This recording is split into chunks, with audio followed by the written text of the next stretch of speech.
tinapay na nagbibigay buhay. Ang lumapit sa akin ay hindi na magugutom kailanman. At ang sumampalataya sa akin ay hindi na mauuhaw kailanman. Meaning mga kapatid, pag lumapit tayo sa trono at sa biyaya ng Panginoon at naramdaman mo ang presensya ng Diyos, mararamdaman mo yung satisfaction. Kahit ang pera, masaya ka mga kapatid dahil makukuha ang kasiyahan at satisfaction tanging sa presensya lang ng Panginoong Yesus. Amen. Hallelujah. Palakpakan natin ang Panginoon mga kapatid. Ngunit, hallelujah, nasa mga huling araw na tayo. Amen. Na mga taong inaakala sa kanilang sarili ng totoong magbibigay sa kanila ng kasiyahan ay ang mundo. Kaya mga tao ay ginugugol ang sarili sa mundo mga kapatid. Sabi ni Apostle Paul sa 2 Timothy chapter 3 verse 1, datapwat alamin mo ito na sa mga huling araw ay darating ang panahong mapanganib. Hallelujah. 2 Timothy chapter 3 verse 1, darating ang panahong mapanganib. Ang panahon natin ngayon ay mapanganib na. Sabi ni Apostle Paul, mga kapatid, ang mga tao ay magiging maibigin sa kanilang sarili. Maibigin sa salapi. Mga mayayabang, mga mapagtungayaw, mga mapagmalaki, masuwayin sa magulang, mga walang turing at walang mga kabanalan. Hallelujah. At sabi ng verse 4, mas magiging maibigin sila sa salapi kaysa maibigin sa Diyos. Hallelujah. Nawawala na ng time. Hallelujah. Sa gawain ng Panginoon na ang akala nila ito ang pinakakailangan nila sa buhay nila. Hallelujah. Nadadaya na ng mundo. Nadadaya na ng sarili, mga kapatid. Hallelujah. Ito'y mga sinyales na malapit nang dumating ang Panginoon. Hallelujah. Ang mga tao ay magiging mainitin ng ulo. Naalala ko sa palengke, nagkatitigan lang ng masama, sinaksak na mga kapatid. Ang tao ay magiging mainitin na ang ulo. Hallelujah. Praise God. Ang tao ay magiging moderno na ang kaisipan. Gusto ng moderno ang buhay. Hallelujah. At wala pong masama dyan. Hallelujah. Nagiging masama lang kapag kinakalimutan na yung Diyos na lumikha. Yung presensya ng Panginoon. Sabi ng Daniel chapter 12 verse 4, ngunit ikaw o Daniel, isara mo ang salita. Isara mo ang mga salita. Tatakan mo ang aklat hanggang sa panahon ng kawakasan. Marami ang tatakbo paruot parito at ang kalaman ay lalago. Ang mga tao ay magiging busy, paruot parito na. Pupunta sa Pilipinas, pupunta sa ibang bansa, babalik sa Pilipinas, magiging busy, mawawala na ng time sa gawain ng Diyos. Marami akong nasyaran na pag-evangelism na mga tao na wala ng time. Hallelujah, parang nakakahiya na silang lapitan dahil busy sa negosyo, mga kapatid. Pag nilapitan mo, hallelujah, sasabihin sa'yo, wala akong oras yan. Iba na lang, yung mga tambay na lang ang sharan mo. Pero mga kapatid, ang mga tao ay nalululong na at nadadaya na ng mundo. Hallelujah. At kung minsan, sa loob ng simbahan, hallelujah, wala niyan dito mga kapatid. Sa ibang mga simbahan, mga kapatid, pumapasok ang kamunduhan. Hallelujah. Pumapasok ang mga masasamang espiritu ng kamunduhan at nadadaya ang mga kapatiran, ang iba't ibang mga churches sa mga huling araw. Nadadaya sila. Church, mag-ingat tayo mga kapatid. Huwag tayong magpadaya mga kapatid. Ginigising tayo ng salita ng Diyos. Hallelujah, sinasabi niya ang katotohanan. Ang totoo mga kapatid, pag wala siya, wala tayong magagawa. Pag wala ang presensya ng Diyos, walang saysay ang ating buhay mga kapatid. Na yung ibang inaakala nila ay magandang gobyerno para maresolbahan ang problema. Yung ibang iniisip nila magandang lipunan. Ito ang pinakakailangan natin, magandang lipunan. Akala nila yun ang pinaka-importante sa lahat. May mga Christian na inaakala nila ang pinaka-importante sa church ay maganda at malaking simbahan. Hallelujah. At wala pong masama dyan mga kapatid. Hallelujah. At yung ibang iniisip nila ay magagaling na musician. Kailangan natin magagaling na musician. Wala rin masama dyan mga kapatid. Hallelujah. Ang point ko mga kapatid, kailangan yan. Pero hindi yan ang pinaka-kailangan.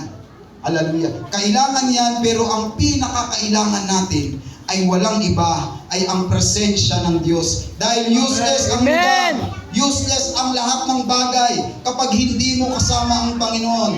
Kaya sabi ni Moises, mga kapatid, kahit maganda ang lugar ng Kanaan, kahit maganda ang lugar ng Kanaan, kung hindi ka lang din namin kasama o Diyos, hallelujah, huwag mo kaming paalisin pa dito sa Mount Sinai. Hallelujah. Kung hindi ka lang din namin kasama, Panginoon, huwag mo na kaming paalisin. Hallelujah. Praise God. At maraming tao na pumapasok ang espiritu ng kaguluhan sa loob ng kaloob-looban natin, sa ating espiritu, maging sa ating bahay, espiritu ng kaguluhan. Sa ating mga pamilya, mga kapatid, pumapasok ang espiritu ng kaguluhan. Hallelujah. Praise God. Minsan sa loob ng church, pumapasok ang espiritu ng kaguluhan, mga kapatid. Hallelujah. At nais kong sabihin sa inyo, mga kapatid, wala tayong matatagpuan sa lahat ng mga bagay na magbibigay ng resolba sa kaguluhan sa ating isip. Maaari merong magpayo sa iyo, maaari merong kang mabasa, hallelujah, sa internet, sa Facebook, mga kapatid, pero yung espiritu ng kaguluhan na ikaw lang ang nakakaramdam, hallelujah, hindi kayang tanggalin ng kahit sino mang tao, mga kapatid. Amen. Hallelujah. At nais kong sabihin sa inyo, walang ibang kayang magbigay ng kaguluhan, ng espiritu ng kaguluhan sa ating loob, kaloob-looban, mga kapatid. Walang iba kundi ang presensya lamang ng Panginoon. Once na naiyak mo yan sa Panginoon, mga kapatid, naramdaman mo ang presensya ng Diyos. Hallelujah. Magbibigay ng kagaanan, hallelujah, at karesolbahan ang espiritu ng kaguluhan sa ating kaloob-looban. Dahil siya yung prinsipe ng kapayapaan. At sabi ng Panginoon, mga kapatid, lumapit ka sa akin at bibigyan kita ng kapahingahan. Mismo ang Panginoon na nag-i-invite sa atin, mga kapatid, kung kayo'y napapagal at nabibigat ang lubha, hallelujah, lumapit kayo sa akin. Lumapit tayo sa presensya ng Panginoon. Bibigyan tayo ng kapahingahan ng Diyos na hindi natin nararamdaman sa ibang mga tao, hindi natin nararamdaman sa ibang lugar, mararamdaman lang natin ang kagaanan tanging sa piling lang at sa presensya lang ng Panginoon Jesus. Hallelujah, hallelujah. Kung naalala natin, mga kapatid, nagkaroon ng matinding gera sa Israel at sa Palestinian. Hallelujah, ito ay sikat na balita ngayon, mga kapatid, at hanggang sa panahon ngayon, naging matindi ang gera sa lugar ng Israel. Hallelujah. At sabi nila, kailangan daw nila gumawa ng Iron Dome defense. Tama po yun, mga kapatid. Ang Iron Dome, ito ay sumasalo ng mga missile sa lugar nila para hindi tumama doon sa lugar ng Israel, mga kapatid. At sabi ng gobyerno sa kanila, kailangan nyo gumawa ng bomb shelter. Hallelujah, lahat ng bahay ni-required na kailangan merong bomb shelter para pag merong gerang dumating, hallelujah, oras na sila isalakayin, papasok sila doon sa bomb shelter at lahat ng pagkain meron doon. Hallelujah, ni-required yan sa mga building, sa mga bahay doon sa Israel. Hallelujah, for safetyness ng kanilang physical, mga kapatid. Ang nais kong i-point out, masyado silang na-focus sa physical. Hallelujah. Wala pong masama na ingatan ng ating physical dahil ito'y templo ng Diyos, mga kapatid. Ngunit masyado silang na-focus sa physical, mga kapatid, at ibinan na ang pangangaral ng salita ng Diyos. Maging si Jesus, ibinan na pag ipinangaral mo si Jesus, hallelujah, pwede kang ikulong sa lugar ng Israel. Hallelujah. Na iiba na ang kanilang kaisipan, mga kapatid, na hindi nila natatamaan ang pinakamahalaga sa lahat. Hallelujah. Masyado na silang nakapokus sa physical, mga kapatid, na wala na yung spiritual safetyness ng kanilang puso, mga kapatid. Nakapokus na sila sa mga bagay, sa mga physical nila, mga kapatid. Ngunit ang pinaka malalim na tanong, saan bang lugar sa mundo ang pinakaligtas? Hallelujah. Akala nila ang pinakaligtas na lugar, pag meron kang Iron Dome defense, pag meron kang bomb shelter, yung iba nag-aaral, lumawak ng baril, akala nila yun ang pinakaligtas na lugar. Maaaring makaligtas sila sa gera, Pero yung spiritual na trauma, yung spiritual na takot, hindi sila makakaligtas doon. Hallelujah. Praise God.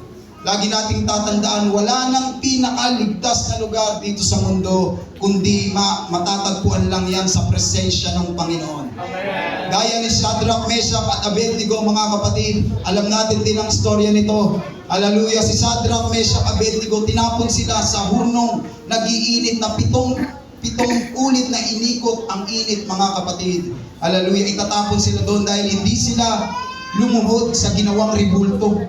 Hindi sila lumuhod. Ang sabi ng tatlong ito ni Shadrach, Meshach, Abednego, hallelujah, hindi kami luluhod dyan kahit hindi kami iligtas ng Diyos namin. Hindi kami luluhod sa ribulto mo, ribultong ginto. Hallelujah. Kahit kami ihagis at kahit hindi kami iligtas ng Diyos, hindi kami luluhod dyan. At nung hinagis sila, mga kapatid, silang tatlo, nagulat yung hari. Sabi ng hari, di ba, tatlo lang yung hinagis natin. Nandun sila sa apoy na sobrang init, mga kapatid. Di ba tatlo lang ang hinagis natin? Pero nagtaka si Hari Nebuchadnezzar, bakit naging apat? At yung isa ay kawangis ng Diyos. At sabi niya, tara rito, lumabas nga kayo. At lumabas sila, wala silang galos, mga kapatid. Praise Hallelujah. God. Guys, i-point out, kahit na doon sila sa gitna ng init na napakainit, hindi sila kayang galusan dahil nandun ang presensya Amen. ng Panginoon. Hallelujah. Hallelujah. Bumabalot yung presensya ng Diyos. Hindi ka kayang galusan kahit sa pinakaloob-looban ng iyong kaluluwa. Hindi kayang galusan kapag nandun ka sa presensya ng Panginoon. Hallelujah, hallelujah. Praise God, hallelujah. Dahil nandun sila sa makapangyarihang presensya ng Panginoon. Hindi kaya silang galusan. Maging yung kanilang kaluluwa, hindi kayang matakot dahil nandun yung presensya ng Panginoon. Merong apostolic na testimony, mga kapatid. Hallelujah. Grabing testimony ito nung nabasa ko, mga kapatid. Hallelujah. Merong matinding ipo-ipo na dumating sa kanilang lugar. Natutulog siya. Biglang paggising niya, malapit na ang malakas na buhawi. Lahat ng bahay na nadadaanan ay nawawasak, mga kapatid. Lahat wasak. Lahat ng daanan. At nakita niya na kapag tumakbo siya, abutan siya. Dahil apostolic siya, alam niya na ang Panginoon ang siyang magliligtas. Lumuhod siya, mga kapatid. Hallelujah. At nang siya'y lumuhod, hallelujah, pinuri niya ang pangalan ng Panginoon. Hallelujah. Hallelujah. Ng Panginoon sa kanyang buhay. At hanggang sa glory siya, to Jesus. nagsalita siya ng iba't ibang wika, mga kapatid. Praise be the Dumaan name yung of bagyo. Jesus. Nawasak ang lahat. Maging yung kanyang bahay nawasak, mga kapatid.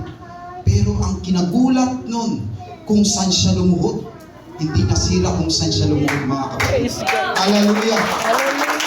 Nandun siya sa pinaka-kapangyarihan at kalwalatian at presensya ng Panginoon. Kaya masasabi na lang natin sa ating sarili, oo, bagamat ako'y lumalakad sa libis ng lilim ng mga Praise be the name of akong Jesus. katakutan, mga kapatid. Hallelujah.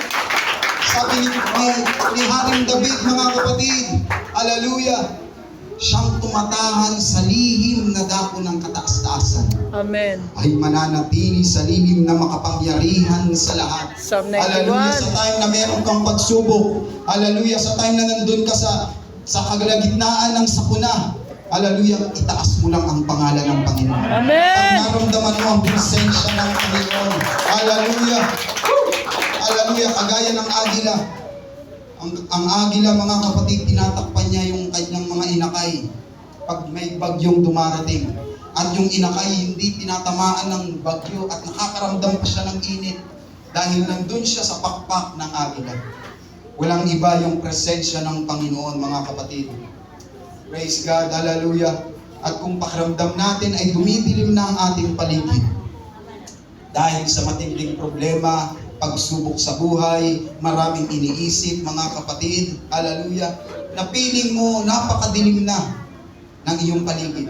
At pumapasok ang depression. Sabi ng American Psychology Association, ang taong nade-depress, kadalasan ang kaisipan, hallelujah, ang feeling ay wala ng kwenta ang buhay. Hallelujah. Sabi ng psychology, ang feeling ng taong nade-depress, hallelujah, ang kaisipan ay pumatay or magpakamatay. Hallelujah. Sa spiritual interpretation, mga kapatid, ang taong nade-depress ay na-under ng evil spirit. Sabi ng John chapter 10 verse 10, narito ang magnanakaw, hallelujah, upang magnakaw, pumatay at sumira, mga kapatid. Hallelujah. Ganyan ang taong nade-depress. Hallelujah. Ngunit nais kong sabihin sa inyo, mga kapatid, hallelujah, kung tayo may nakakaramdam, hallelujah, ng ganong espiritu na parang nade-depress tayo dahil sa mga iniisip natin. Hallelujah. Yes, mahirap lumapit sa Diyos dahil nandun ka sa spiritual depression. Pero ipilit mo lang ang iyong sarili sa trono at biyaya ng presensya ng Panginoon. Hallelujah. Praise God. Sabi ng Hebrews chapter 4 verse 16, kaya't lumapit tayo na may katapangan sa luklukan ng biyaya upang tayo'y magtamo ng kahabagan at makasumpong ng biyaya sa tulong sa oras ng pangangailangan. Hallelujah. Napakahirap ilapit pag nasa depression ka, pero kailangan mong tapangan, mga kapatid. Kailangan mong ihakbang ang iyong pananampalataya. Hallelujah. Para ng spiritual na depression. Hallelujah. Dahil wala nang ibang tanging paraan para ma-overcome mo ang spiritual na problema at depression. Hallelujah. Matatagpuan lang yan sa piling ng Panginoon. Kung piling mo dumidilim na, lumapit ka sa presensya ng Panginoon. Hallelujah. Sabi ni Haring David, ang Panginoon ay aking liwanag at aking kaligtasan. Kanino ako matatakot? Ang Panginoon ang katibayan ng aking buhay. Kanino ako masisigla? Kaya kapatid, huwag lalayo sa presensya ng Panginoon. Huwag lalayo sa simbahan. Huwag lalayo sa gawain ng Panginoon. Huwag lalayo sa presensya ng Panginoon. Dahil ito lang ang magbibigay kalakasan sa atin. Wala nang iba, mga kapatid. Praise God. Hallelujah. Kaya nga sabi ng awit, mga kapatid, di ba? Inawit natin. Hallelujah. Kailan may di lalayo, ikaw ang kaligtasan ko. Praise God. Hallelujah. Binabalot Glory to ng Jesus. iyong lakas. Hallelujah. Sa piling mo, Praise be the name of ako'y Jesus. Hallelujah. ligtas. Hallelujah.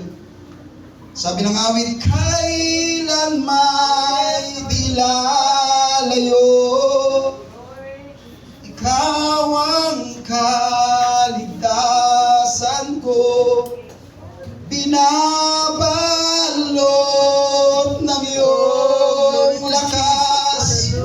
Sa piling mo, ako'y ligtas. Hallelujah. Tanging matatagpuan lang ang presensya ng Diyos, mga kapatid. Hallelujah. Ang kaligtasan sa presensya ng Panginoon, mga kapatid. Malapit na akong magtapos. Hallelujah. Alam natin ang istorya ng Azusa Street Revival. Ang Azusa Street, mga kapatid, isang ordinaryong lugar sa California, mga kapatid. Napaka-ordinaryong lugar lang ng Azusa Street. Pero naging espesyal nung bumaba ang presensya ng Diyos, mga kapatid. Sa Azusa Street Revival, hallelujah, kapag inyong binasa yan, hallelujah, merong nagngangalang William Seymour, Pastor William Seymour ang nag-preach, hallelujah, sa kanilang prayer group. Nag-start sila sa Bonnie Gray Street sa Los Angeles, California, North America, mga kapatid. Sa prayer group nila, ika-10 days, ika-10 days fasting ni Pastor William Seymour, nag-preach siya about Holy Ghost, about sa banal na Espiritu ng Panginoon, sa Acts chapter 2 verse 4. Hallelujah. I-preach niya yun. And after magturo ni Pastor William Seymour, mga kapatid, after niya magturo, may nagngangalang Mr. Edward. Ang sabi niya, Pastor William Seymour, ilihans mo ko, gusto kong makareceive ng banal na Espiritu. Yun ang sabi ni Mr. Edward Lee. Amen, hallelujah. At biglang nakaramdam si Mr. Edward Lee ng hangin humahagibis. Sabi doon sa istorya, hallelujah, naramdaman ni Pastor Edward Lee at nag-speaking tongue siya, nagsalita siya ng iba't ibang wika. At meron doong nagngangalang Jenny Moore. Nakaupo siya sa upuan, mga kapatid. At nung napuspos siya, nahiga siya at nagsalita siya ng iba't ibang wika. Hallelujah. Si Miss Jenny Moore. At nagsalita siya ng iba't ibang wika, mga kapatid. At habang siya'y nagsasalita ng iba't ibang wika, nakita niya yung kanyang sarili na parang basag na sisidlan at muling binuo ng Panginoon. At yung tubig ng buhay ay galing sa kalooban niya, umaapaw at iyak siya ng iyak, mga kapatid. At nilig siya ng banal na espiritu sa piano. Hallelujah. At tumugtog siya, umawit siya nang hindi siya marunong tumugtog. Dahil sa pagkilos ng banal na espiritu ng Panginoon kay Miss Jenny Moore. At naramdaman ng ibang mga tao doon na napupuspos sila sa lugar na yun. At yung mga tao sa labas naku-curious, bakit ang iingay ng mga to? Ano kayang meron sa loob? Hallelujah. At na-curious sila. Yung mga napuspos sa prayer group, nag-witness. Nasabi nila, totoo ang banal na espiritu ng Panginoon. Amen. At ang nangyari, mga kapatid, pumunta ang mga tao doon sa lugar ng Bonnie Bray Street, mga kapatid. At dahil marami sila, ang ginawa ni Pastor William Seymour, nag-preach sa terrace. Nag-preach siya dahil hindi sila kasya sa loob, mga kapatid. Hindi sila kasya sa loob. At habang siya'y nagpipreach, nagkaroon ng matinding revival. Praise God. Kilos ng Panginoon. Naramdaman nila yung hangin humahagibis. Hallelujah, na puno ang lugar na yon, mga kapatid. Hallelujah, at dumami sila ng dumami. At doon sila naghanap ng simbahan. Meron silang nakitang simbahan sa Azusa Street, mga kapatid. Isang simbahan na hindi pa gawa. Hindi magandang simbahan, mga kapatid. Doon sila nag-start. Hallelujah. At sabi ng Bible, mga kapatid, hallelujah, araw at gabi nangangaral si Pastor William Seymour. Meron siyang kapalitang evangelist, mga kapatid. Nagkaroon ng matinding revival sa lugar na yon. Hallelujah. At ang sabi ng mga tao doon, ang mga tao ay nagsasalita ng Japanese, Chinese, kung ano-anong mga salita ayon sa dikta ng banal na espiritu ng Panginoon, mga kapatid. Hanggang sa, hallelujah, nag-witness yung 1,000 of people, mga kapatid, nag-witness sila at dumami ng dumami sila hanggang sa umabot sila ng 800 sa loob at sa labas 500. Dumami ng dumami.